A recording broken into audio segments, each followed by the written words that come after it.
Hey, I'm Matt Lauer along with Katie Couric. And coming up in this half hour, we're going to have a story of a composer who set out to write a symphony about Lewis and Clark and, of course, their expedition. And while he was doing it, he realized he needed the voice of Native Americans, specifically from Montana included. And he's a really wonderful guy, and he makes music come alive, and you'll meet him in this half hour. Also, George Carl.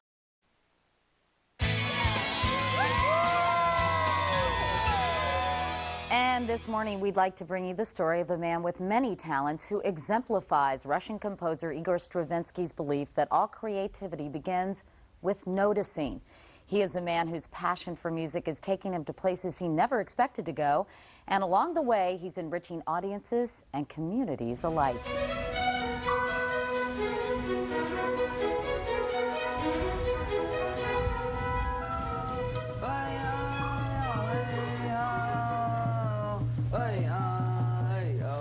What do Blackfeet Indians in Montana, an Ella Fitzgerald rendition recreated in New York, Do you like green eggs and ham? a Dr. Seuss book set to music in California,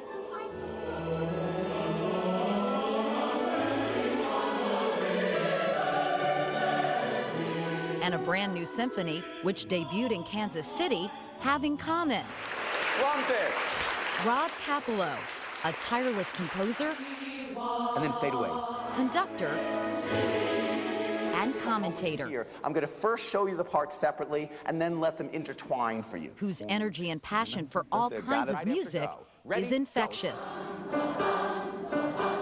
For years, Rob has been inspiring rapt audiences all across America.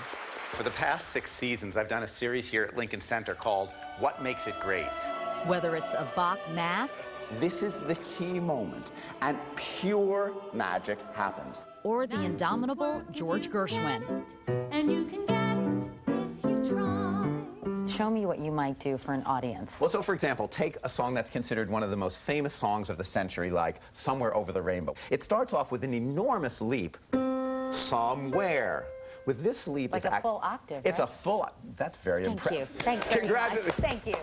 Just listen to Rob break down this song's magic. Dorothy. The low note represents Kansas, the world of black and white, everyday reality, trouble, pain, your chest voice, but then you leap to where we all want to get to, over the rainbow, this high little ethereal note. And the whole song is about a journey between those two notes. Rob, who knew?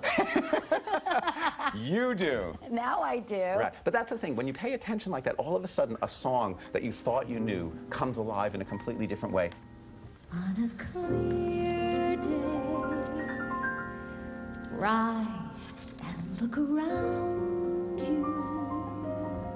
When the music is as deceptively simple as this music is, it's possible to actually completely miss what makes it so special. Rob Kapilow doesn't miss much. This up for you. But when he set out to write a symphony to commemorate the 200th anniversary of Lewis and Clark's expedition across America, he almost missed the sound of Montana's indigenous people.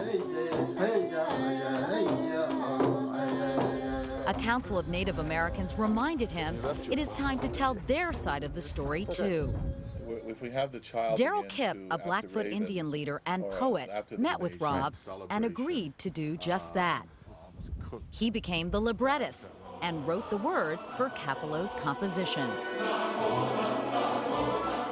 There was an opportunity to speak to a greater audience about the Native American communities and the fact that the ones that Lewis encountered, in fact, were still here. Come on, Betty, you can go faster. It's not fun. Why was it so painful for these tribes? Well, I think that Lewis and Clark became the beginning of a whole deluge of manifest destiny. In a way, it was the beginning of the whole takeover of a way of life that they'd experienced for a long time.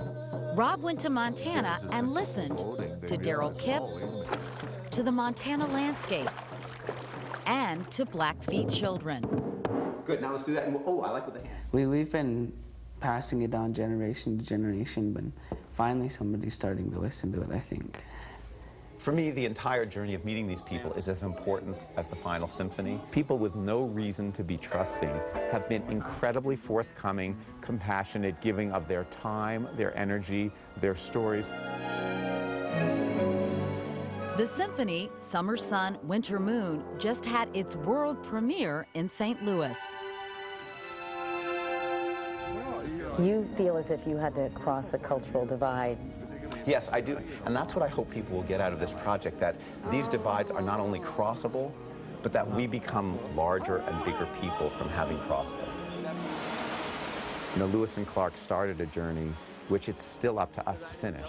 And in a way, that's my whole goal, is to hear how much extraordinary richness is available right in front of us if we only listen. Big thank you to Terry Schaefer for that beautiful piece. Up next, fasten your seatbelts. Comedian George Carlin takes on organized religion. But first, this is Today on NBC. Michael Flat.